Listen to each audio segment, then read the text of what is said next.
that was sleeping around on her. And now her vagina's all thrown off and she's wondering, what can I do to combat this?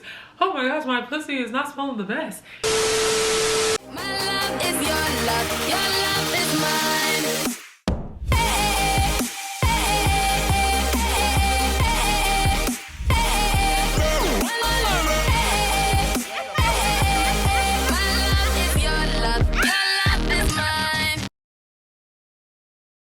Hi you guys, welcome back to my channel. It's your girl Whitney and welcome back to Whitney's Mayhem. If you're new here, don't forget to hit that like button. Of course, comment down below and don't forget to subscribe to my channel. For today's video, y'all, we're basically going to be hitting on a few different hygienic tips and tricks and things that I've basically learned along the way as a woman that I now incorporate into my daily routine that I feel like has improved like my hygiene just overall. Damn, that was a mouthful. There's always something that we can learn or two, and I feel like, you know, I'm never against putting a fellow girl on. I'm never against, you know, helping another woman out. You know, we can all learn something, a thing or two from one another, and that's what this is just all about. If you're interested in hearing a few of my tips and tricks or just things that you can do to basically improve your overall hygiene, just keep on watching. Okay, so I'm gonna go ahead and just jump right into today's video. So tip number one, this tip is basically involving like your oral health, and this is something that I feel like has helped me and my oral health significantly, and that is flossing with toothpaste. So basically what I mean by that is basically applying a thin strip to your floss and basically flossing with the toothpaste prior to brushing. And honestly, y'all, I have to say, like, it's been such a game changer for me. Like, my mouth literally feels cleaner, my teeth feel cleaner. It's literally like a pre-poo before, like when you pre-poo your hair before shampooing, it's almost like that for me. And honestly, I've noticed like my breath stays fresher for longer. So tip number two, since we're already on the topic of oral health, another tip, which is using a tongue scraper. Literally utilizing a tongue scraper is honestly so important. Brushing your tongue, brushing that tongue is important. Like, you want to make sure your tongue is scrubbed and actually clean, because without that, it's literally like taking a shower and not washing your ass. Like, why would you think that to skip? Like, you have to brush your tongue. Like, I cannot stress this enough. But for tongue scraper, they have the different options on Amazon, which you can go to Amazon and find a tongue scraper just about anywhere. Personally, for me, I like to use this particular brand, basically Grin. They are disposable and you can literally find this at Target. I honestly love this because I'm a bit of a germaphobe, and obviously when you're using one thing every single day, bacteria, germs collect after a while. So to combat all of that, I basically use this disposable tongue scraper. I picked it up at Target and it's literally like $3 and it comes with like 32 in a pack. So it's literally like a little bit over a month. You know what I'm saying? You know, just to keep the breath fresh, use your tongue scraper, clean your tongue. But you know, this is just like, if you're a bit of a germaphobe like myself, you know, this is good. So tip number three, this tip is basically going to be talked about over and over and over, and honestly it's because it's really important. It's just that important, and that is basically exfoliating. Personally, I like to exfoliate at least 3 times a week, but hell, I know some girls that do it every day, and I honestly don't blame them, period, at all. One thing I will say, on my scrub days, I go hard. Like, I go real hard, like crazy hard. Like, I'm using the chemical exfoliant, I'm using the physical exfoliant, I have a scrub glove, I have a loofah, I have just about everything, because one thing about it is, you want to see a difference in your skin, in the way in which it looks, the way it feels, all of that, you have to exfoliate. And whether that is 3 times a week or every day, you just need to be doing it on the regular. Personally, I like to use both chemical and physical exfoliants because that's just me, but you can really use either or. Personally, I like to use this particular product here. It is basically SkinFix. You can find this product at Sephora, and it has both manual exfoliators and the chemical exfoliators as well. And by the way, guys, when I say chemical exfoliant, if you don't know already, that is like your AHA, BHA acids. That's like your glycolic acid, your lactic acid. If you see a product like that at the store that's inexpensive, or like this particular product, I would highly recommend you pick it up. Honestly, this product alone is one of my favorite products that I use in my shower routine, because the way it makes my skin feel, child, y'all, I highly recommend this one. Like, if you don't already have this, if you are looking to start or try something new, it doesn't burn, it doesn't, you know, it's not irritating, and I have sensitive skin too on top of that. So if you're looking for something easy, smooth, and just good overall, I would highly recommend you guys try this. So another good skincare tip that you guys can basically start doing today is basically after your shower, use an oil. And personally for me, I like to use almond oil on my skin after my shower. You can find a lot of inexpensive oils, and it could be whatever. I know they have jojoba oil, they got lavender oil, but personally I like to use almond. You can find a lot of inexpensive ones on Amazon, and I just like to basically lather that into my skin like after the shower on like, not like super wet skin, but like damp skin. And I feel like that has also been a huge game changer in the way that my skin feels as well. It's helped with the texture, it's helped with like the smoothness, like how soft it feels. Like, there's nothing wrong with being a soft, we want to be soft, baby. We want to be soft girls, like we want to be soft women. Like, that is a huge compliment to me personally, outside of like smelling good, looking good. Somebody tells me like, wow, you have soft skin, like I love that compliment, because I really go hard on my skincare for sure, and I get that compliment a lot. So yeah, definitely incorporate that into your routine today if you haven't done it already, y'all. So tip number 5, I think we're on tip number 5 now, but one thing I would definitely recommend that you guys start doing is replacing your shower tools regularly. Now, for me, there should be no reason why you should be using the same loofah, sponge, washcloth, whatever it is that you use to clean your body in the shower for X amount of days or X amount of months. Now, I know that it may not seem like it's something that's a big deal because, oh, I'm using soap and, you know, I'm cleaning my body. But you have to think about it, like, you're coming into the shower to get clean, and you're coming in each day with a dirty body, right? So you're using this same tool to clean off the dirt that it is that, you know, whatever the dirt of the day was, you're using this tool to clean it off. But you have to think, the dirt of today is going to be the dirt of tomorrow as well. That is now on this loofah or this sponge or this washcloth. Like, the dirt doesn't leave the washcloth. It's left your body, but it's not leaving the washcloth. And when you're basically using that product again to clean yourself, now basically reapplying that dirt and that bacteria back onto your body. You can almost imagine it as like picking up a dirty rag off the ground and taking it into your shower to like scrub yourself. Like, it's basically that. So please get into the habit of like changing out your shower tools. A good rule of thumb for me, I particularly like to use loofahs. If my loofah goes from looking like this, and this is like a fresh one, you know, to looking like this, it's time to throw it away in a sense. And I know it's like, oh, we'll just spread out. Like, no, like it's time. Let it go. Let it go. You can let it go. So to combat pricing stuff, basically what I do, I go to the travel size section in Walmart or Target or whatever the case may be, whichever, or a local drugstore or whatever, and I just literally pick up like a bunch of them for $1, and I change them. I use that as a way to change them out regularly. That way I'm not spending so much money. Also, you can try out TJ Maxx, Marshalls, those stores, they always have like a body care section, and they always have like some type of like shower tool that you can use, and they're always up to trend on the latest thing that people are now using.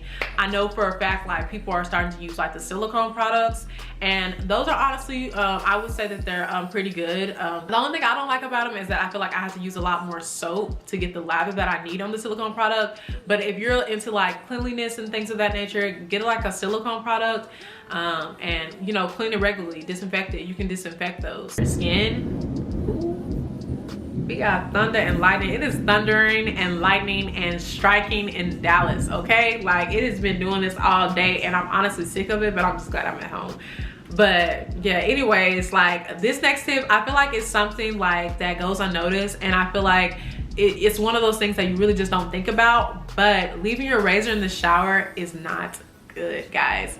I know on TikTok and stuff, they got us doing all this aesthetically pleasing stuff, like, you know, the matte black shower wall caddies that you can like hang up, got a little hook for the razor and everything.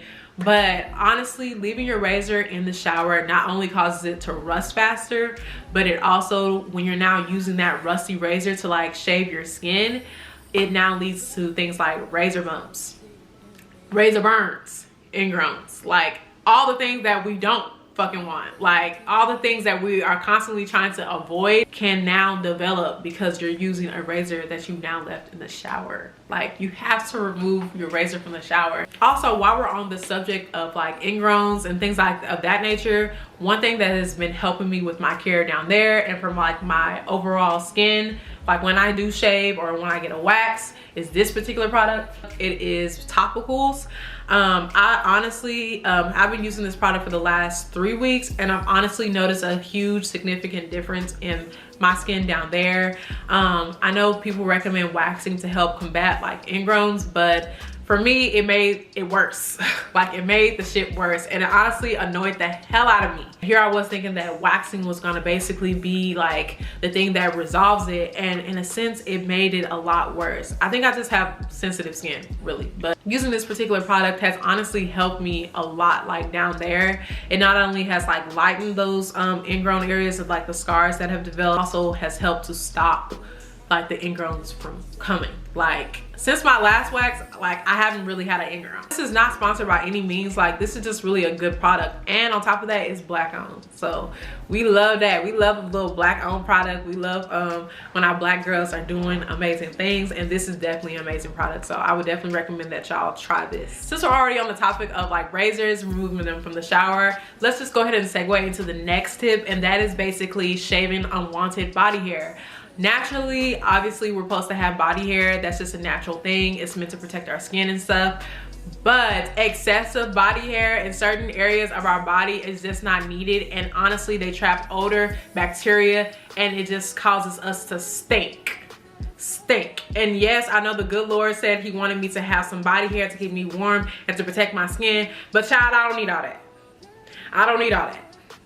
And I'm sure y'all don't need all that either. The way hair traps scents, and not in a good way, is just terrible. Like, on it, he's really terrible. Like, it's honestly terrible. Like, it's so bad, but shaving that off can combat all of that. That can like be the one thing. If you ain't already doing it today, it could be the one thing that can make a difference in like your skincare and the way you smell, like the way your body smells, all of that. Just a note to add. But you want to make sure you're also drinking water too, because one thing about it is, and I need to follow this tip too, because I like my juice. Like, I like my juice. I like my like soda every now and then. I know I'm nasty. But I like my soda every now and then, and I like my juice too. Like, I like a good Sprite. Okay? But you have to drink a lot of water to help combat a lot of different things. Like, water is completely necessary. It helps with your hair, it helps with your skin, it helps with just your overall being. So make sure you're drinking water too. So the next tip I'm going to recommend that you guys do is something that I was actually put on to this year, and that is using flushable wipes. Flushable wipes, man, let me tell you something about flushable wipes. Flushable wipes is really that girl. Like, she's really that girl. Like, she's honestly, tissue could honestly never. Like, tissue does its job, don't get me wrong, but it doesn't do its job like a flushable wipe can. Since I've been using flushable wipes, I honestly noticed that my area down there remains fresher throughout the day. And also, I feel like it just cleans the area a lot better than tissue can. Like, it be really getting in the nooks and crannies and picking up the things that, you know, your tissue may look like it's clean, and the flushable wipe go up in there and be like, oh, bitch, you're wrong. Still got a little doo-doo. Cut the cameras. Dead ass. I was being dead ass. Like, honestly, the way flushable wipes just be grabbing like every little thing, like, yeah, like, it's that girl. That's why I really fuck with flushable wipes, and I honestly would recommend that you guys try it out too. You know, for the girls out there, I would honestly recommend that you guys use unscented flushable wipes. You know, obviously we got our good old cooch down there, and you know, we don't want to disrupt anything because a lot of these wet wipes are scented. Like, you know, you want to just make sure you're using something that's a little bit safer for that particular area, you know, that sensitive area down there. So this final tip is really one that is quite simple, but it's also very controversial because I know a lot of people are for it, some people are against it, and I get it. But for me, I do not recommend that you guys be using feminine washes. Douching. Like, Like I really don't recommend that you guys do these things, especially based on what I know. Like the only thing that my gynecologist has recommended that I do to keep down there clean is mouth soap and water, and sometimes just water, like literally. Like based on what I know, the vagina honestly is its own pH balancer. It is its own machine. She does everything that you can think of by herself. Like she does not need any help. And a lot of these feminine washes, like, be claiming, shouting, I'm a pH balancer, all that stuff. Like, girl, you're not that girl. Like, the vagina is that girl, and she got it. She don't need you. She does not need it. I mean, hell, there was even this one particular situation when I went to go get like a wax or whatever, and like after like my wax was done, you know, they bring you to the front and they like, you know, try to sell you products, and my wax lady was like, so for today's visit, you were a little bit dry down there, and honestly, to combat stuff like that, I would recommend that you try this particular wash. I was just like reading the wash, like feminine wash, pH balance. I'm like, hold up, sis. Like, first and foremost, before I even come to get my wax done, I not only take a shower, but I dry down all the way down there. Like, I do not play about that. Honestly, it makes me feel uncomfortable. I do not want to be juicy soaking wet for you, and I'm not going to do it. Like, I'm just not going to do it. So I will be dry every single time when I come here. No, obviously, because I'm so against it, I was just like, no, you know, no thank you. That's not really my type of thing. So to me, I'm really against feminine washes and douches and stuff. I really do feel like a man was behind it. One thing about it is 9 times out of 10, it really be that man. And I feel like it was some lady that was trying to figure out why her pussy was being thrown off and all this stuff, and didn't realize that it was really her man that was sleeping around on her, and now her vagina's all thrown off, and she's wondering, what can I do to combat this? Oh my gosh, my pussy is not smelling the best. Like, yeah, girl, cause that man, ain't nothing wrong. It's that man, and you need to get rid of that man today. Really, that's true tea. Like, you need to get rid of the man. Yeah, get rid of that nigga. Yeah, so that pretty much wraps up today's video. If you enjoyed today's video, do not forget to hit that like button. Comment down below on what your favorite tip was, or what trick you didn't know about prior to watching this video, or hell, if there's something that in particular that you know that I don't know, leave that down below as well, because I'm always interested in knowing what to do better with my hygiene, and hell, as women, we need to be helping each other out anyway. So also, if you want to see more videos like this, or like if you have any particular videos that you guys want to see from me, definitely let me know down in the comments down below as well. But like always, I will definitely catch you guys in the next video. Bye.